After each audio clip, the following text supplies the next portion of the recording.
So, welcome everybody to the podcast. I'm really excited today to have a special guest on with me. Ada Lloyd is her name, and she is an amazing woman. We've recently met and connected, and I've heard a little bit of her story. You are going to be super blessed today as she shares some of that story with you. And today we're going to be talking about the unstoppable you. Great topic. So, welcome, Ada, to the podcast. It's a pleasure to be here. I'm looking forward to getting acquainted with your guests and chatting with you. Yeah. So tell us a little bit about yourself and some of your story. You know, I grew up being sexually abused as a child at a time where that was not on the public radar. There weren't any programs, there weren't any recognition of it. And so as a child, you feel isolated. And not finding anything, even as I was trying to figure out, this is wrong, this hurts, I don't like this. I figured the best thing for me to do is to figure out a socially acceptable way to run away. And so that's what I did. And I got myself on a college campus 1 month after my 16th birthday. Wow, that's young. Yeah, it was. But, I was very mature for my age, just maybe not quite as mature as I thought I was. But it was a few years after that I had a life-changing epiphany that essentially was, you are not responsible for your father's choices, but you are responsible for how you allow those choices to impact your life. Exactly. And that began my quest to find hope and healing. And there wasn't anything there. And so I went into the self-help arena, and I would take a piece here, and if it worked, I kept it, and a piece here, and if it didn't work, I tossed it out. And gradually, I got these assorted pieces that helped here or there. And then I started building bridges between them so that I could find what I needed for me to not be chained to that legacy. Oh, that's beautiful. And kudos to you for finding your own way out of that. That's amazing that you did that without any help. And that you started young. Actually, I spent like 30 some years not dealing with mine, and I did get help. So it's pretty fascinating. Yeah, and it was, I was in my 30s the first time I even danced close to mentioning this publicly. Wow. Because it was just beginning to hit the public radar. And after I just mentioned it in passing as one of the things that can create stress in our lives, I had 4 women come up to me and put their arms around me and sob. Wow. 3 of them said I thought I was the only one. The 4th one just sobbed and sobbed and sobbed and sobbed. And I knew, and she knew that I knew. Right. And that was the day I understood that I had a message, that I had something I could do to reach back and help others that were not as far along the path as I was. Because I just don't want to see anybody in pain. Yeah. Yeah. So tell us a little bit about what you do to help others that have been through this. Well, let me back up for a minute, if I may. Sure. Because at the time I was, I had a brick and mortar business, and I started doing things on a pro bono basis, and I continued to work on me because I knew that I wasn't there yet. I was just farther down the path than a lot of other women were. And so, yeah, I had little snippets of therapy here and there and help with things, but they never lasted long. They just sort of gave me another piece to figure out where I was going.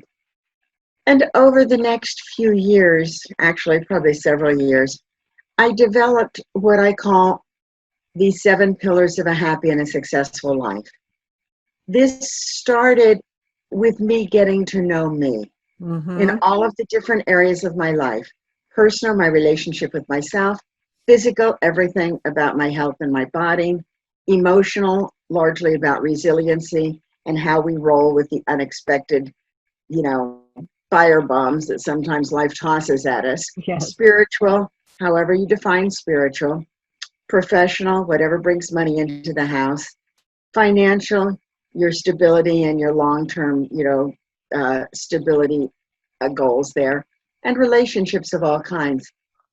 And it was important to me to know what success looked like to me in each of these areas.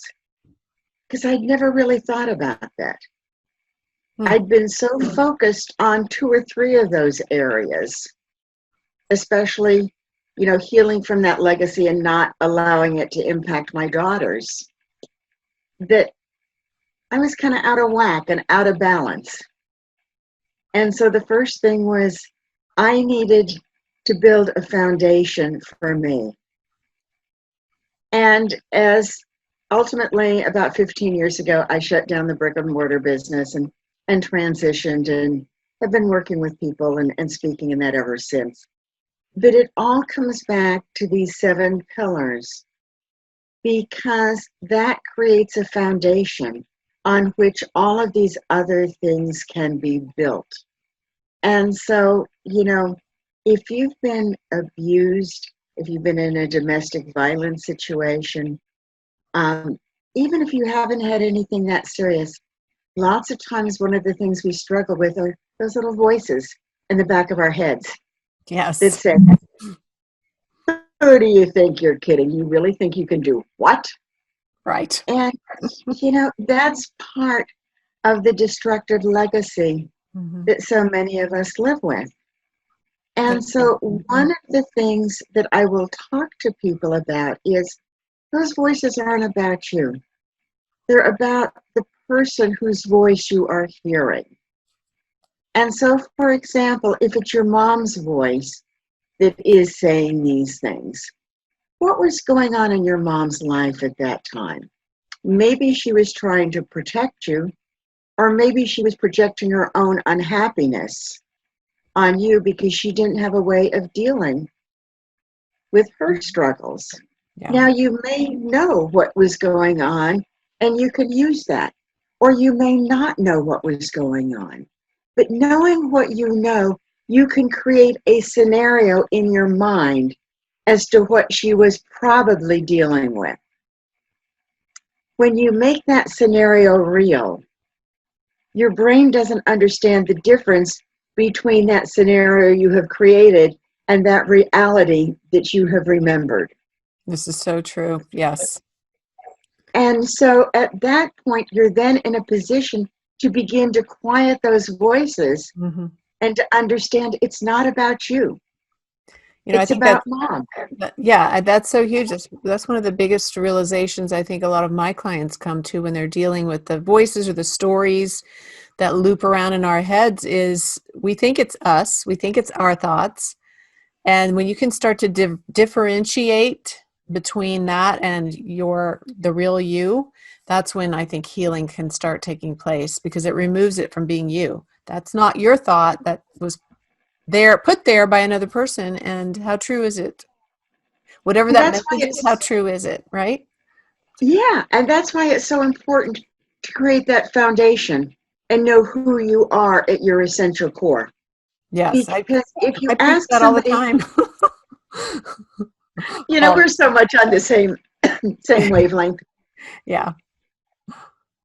It's you meet somebody and you ask them about themselves. And they tell you about their life. They don't tell you about themselves.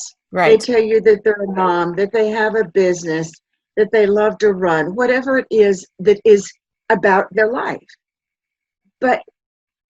And that may be perfectly appropriate, but that's not what we need to tell ourselves about our lives.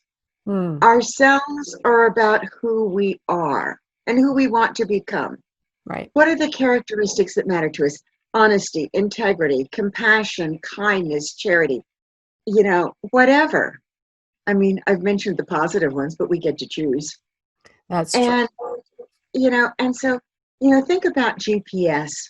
So GPS needs to know where you're at before it can create a roadmap to get you where you want to go.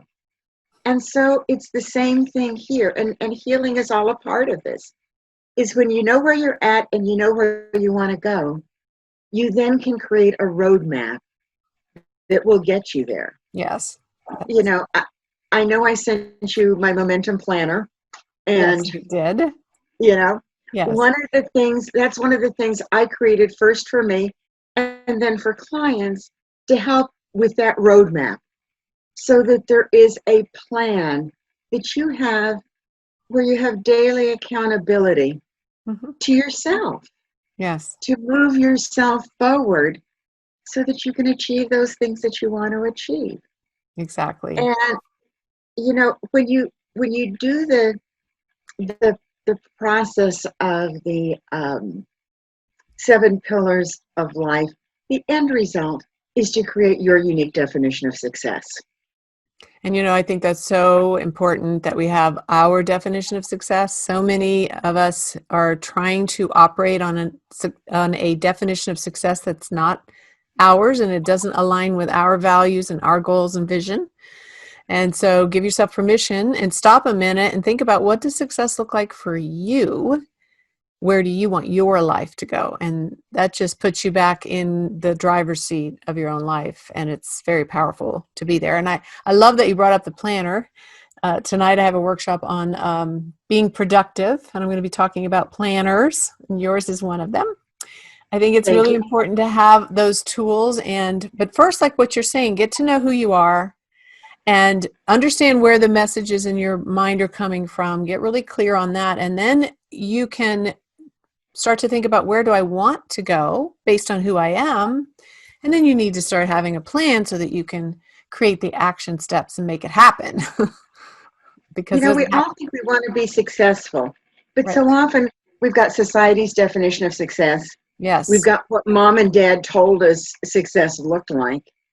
And we can be successful by somebody else's definition and still feel hollow and empty Yes. because it's not us. It's not Yes. our definition of success. So true. So true. So talk about the unstoppable you. Where does that come from? Okay. So this is absolutely the most exciting part of this is once you have your unique definition of success, you know what things are good from in alignment with that, what things are better, and what things are great. Aha. And so that becomes, or has the capacity to become, a mindful filter as you are making choices about when to say yes and when to say no. And as you learn to say no to those things that are good, because they're not in alignment with your unique definition of success. Hmm. They may be wonderful things for the world. They may be wonderful things for somebody you care about. You may absolutely adore this person, but they're not in alignment with what matters the most to you. And so our tendency is to say yes because we care about people. Hmm. And then we wind up with all these monkeys on our shoulders. Oh my gosh, And I've done that so many times. You're just talking to me right now. and we're overloaded, we're We are. overwhelmed. I had one And one person tell me one time, Janelle, you can't do everything. And I'm like, but I want to. And I want to help yes, everybody. And exactly. when somebody comes to me and Yes, says, would you do this? Sure, I'll do that. And then the next thing you know, I got too much stuff going on. absolutely. That is so totally typical of so many of us. And so what happens is, Janelle, if you said, hey, Ada, would you help me with this? And it was in perfect alignment with what you value most, but not in alignment with what is most important to me. And I were to say, Janelle, I love what you're doing, but I'm simply not in a position to help you with that right now. But I just wish you great success with it, and I look forward to hearing how it goes.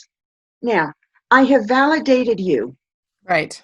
I have validated the importance of what you are doing. But I've still set a boundary that said, not me. Not me. That And happened to me so, recently. Just sorry to interrupt you, but I just wanted to interject this because it's just hitting me like, oh yeah, that's kind of what I did. I was asked by my church, a guy in my church who's doing this new ministry, and it's awesome and it's incredible. It involves mentoring, and he wanted me to come in as a coach and help with that program. And it's an exciting outreach. It's very important work, and I started to say yes because that's what I do. And then as I looked at it, and they started having meetings and all this time that it was going to take, and it was just hitting my spirit like, this is not feeling good. It feels more like, oh, I have to, instead of, oh, I want to. And so I did. I yeah. was like, you know what? This is great work. It's wonderful. I hope that it really takes off, but it's not what I'm meant to do right now in the world. And so I have to respectfully step out of it. And he was fine with it. But normally I really have a hard time saying no, because then I feel like I am hurting their feelings or, something like that. So talk about that, like the difference, but how do you say no without it being a negative thing? And I think you just told us. It has to be a no that comprises certain components. One, you have to validate what they are doing. Two, you have to validate the person. Three, you have to embrace the outcome, that it will be good and that you want to know what it's about. And here's the reality.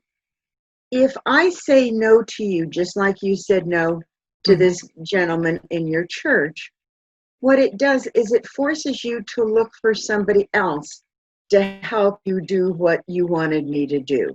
Right. And so when you do that, you will have the opportunity to find somebody who is in alignment with you. Oh, yeah. Their great is the same as your great. Good point. What they will bring to you and to what you are working on is greater than what I could give you, giving you my best effort, because we're not in alignment on that. And so consequently, you wind up with your life being enriched, the life of those you're touching in this process being enriched, and the world being enriched. What that does when I say no to you is that opens me up to take a monkey off of my shoulder and be in a position to pursue that which is great for me, which is where I can have the greatest impact in my life, in the life of those that I interact with, and in the world. So there's nothing selfish about doing this. Right. It's actually a very compassionate, loving thing to do when that's the place that you come from. And that's a great way to look at it. A great way to like turn that around. A great way to turn that around so that it feels right for everybody. It's a win-win for everybody, instead of feeling like you're letting someone down. And you're right. If you're not right for that position or that job, somebody else out there is. And not only does the person get to find the right person, but the right person then gets to do what is in alignment for them. And then you're free to follow what is in alignment with you. Everybody wins. Absolutely.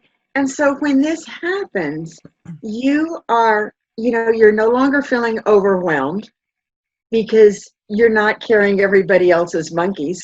Right. And not being focused on the fact that you're an honorable person and you've told, Janelle or Mary or Susan or whoever that you're going to do this, so you have to do it.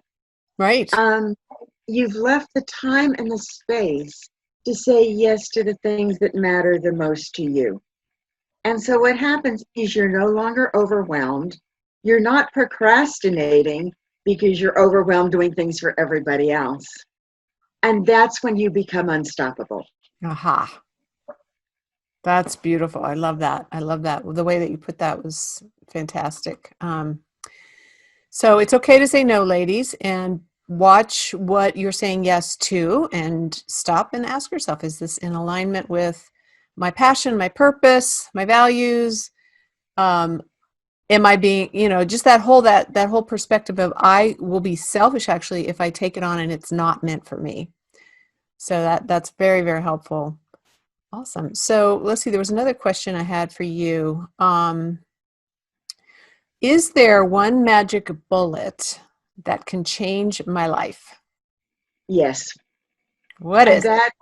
That's learning to keep commitments to yourself. As we focus on keeping commitments to others, we put ourselves on the back burner. Oh my gosh, all the time, don't we? Yeah. And as moms, it's sort of into our DNA. Yes. But here's the reality. When we do that, we're not even teaching our kids anything that is positive and helpful and constructive for their lives. We're not modeling being our best selves.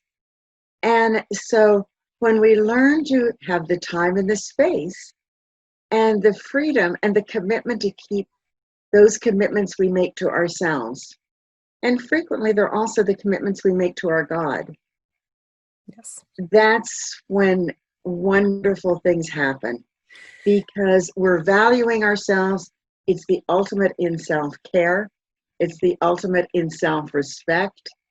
It is where we have the freedom to give the world everything that we have to offer. Oh my gosh, I love that. I always talk about, when you are being you and you have embraced who you are and you are releasing the gift of who you are, it's a gift to the world that nobody else can give.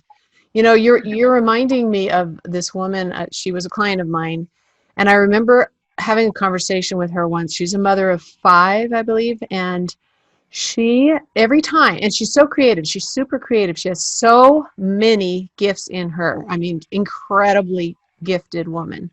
And she had all these ideas and things she wanted to pursue, but every time she started to put some of that into action and take time for herself to pursue those things, she was overwhelmed with guilt. And she felt even to the point of being sick to her stomach. And I asked her why, and she said, because I feel like if I'm taking time for me to pursue my interests, that I am taking away from my family and my children. And so I asked her to put herself in the shoes of one of her children, especially her daughter. And let's say, what would your daughter say to you if while she, through her eyes, watching you go spend this hour writing your book or whatever it is? What do you think your daughter would say to you about that? And she said, oh, she'd probably tell me, go for it, Mom. That's awesome. And she'd probably encourage me. And I said, exactly. And what kind of a role model, what kind of message are you sending your daughter when you are still taking time to pursue your own interests? And she said, oh, well, it gives her permission to do the same thing. And I'm like, yes. So you're actually giving your family a gift. You're not taking away from them. You are giving to them when you take the time for yourself to love yourself and to pursue your own passions and gifts and creative endeavors or whatever it might be. I love that. And it's just what I grew up in New York City. I grew up on the sidewalks. I knew nothing about, farm or country life or anything. But I remember hearing an analogy that struck me before I even really understood what it was. And it talked about the importance of priming the well Oh, because you yeah. couldn't get water from a dry well. Right. And I just think so often that that's what we try to do when we allow ourselves to be overwhelmed. We deplete our assets, we deplete our energy, we deplete that water, that life-giving water that is so essential to our beings. And taking the time to do the things that matter to you, not in a selfish way, but in a loving way. Doing that is really, keeping that pump primed so that we can do all of the other things that are important to us. That's a beautiful analogy because it's being filled up with life, right? Water is life. Yeah, And then when you're full, you have more to give. yeah. When you're always giving out and not filling up, then you're dry. I love that. That is so powerful. Powerful. Well, even think about, the old time, wells that you would see Mm-hmm. and how you might see a group of people dropping, a bucket or a ladle. They were drawing water out. When we are full, we don't have to parcel things out. It's there for others to draw on just, Right. naturally. Yeah, we're overflowing. Yeah, I love that. That it even reminds me of scripture, being a spring flow springing up, a well springing up within us and Mm-hmm.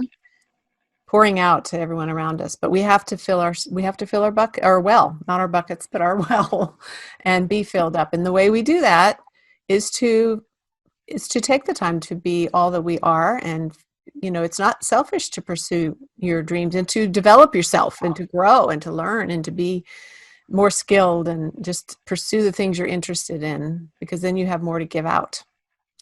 So we need you ladies to be you and to give all that you have and to be who you are, because we need that. We all need each other. We need all the gifts that there are in the world.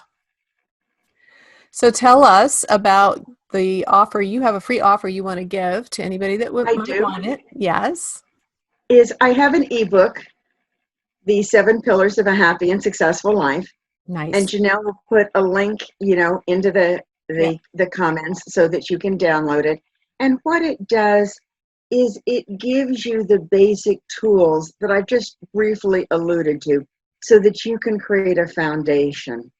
You know, I sometimes think about, having a lot to build a dream house on, and it's perched on a cliff overlooking the ocean. Nice. I love the ocean. So do I. And, you need a foundation.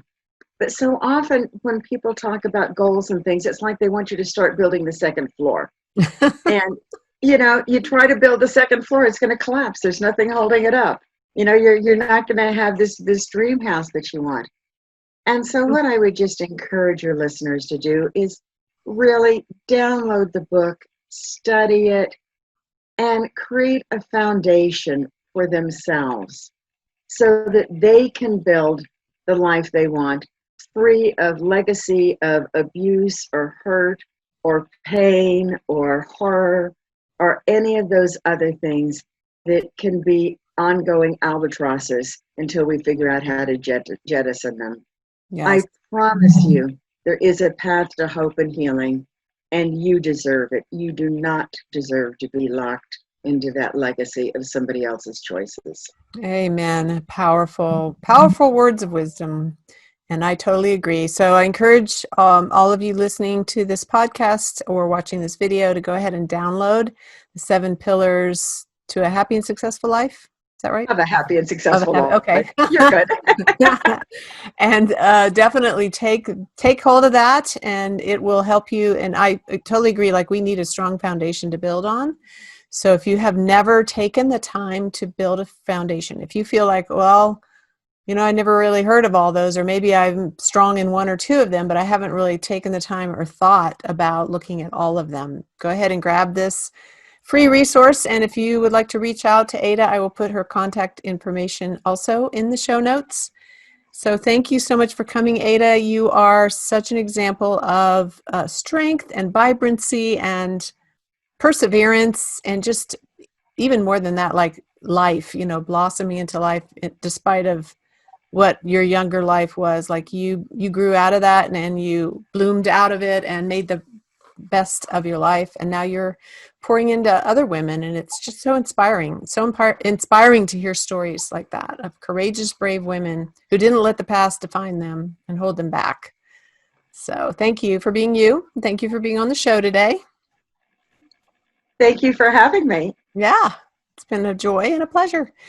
All right, so everybody, take hold of that, all the nuggets of wisdom, and download that ebook. And I will see you guys next time. Keep being fearless.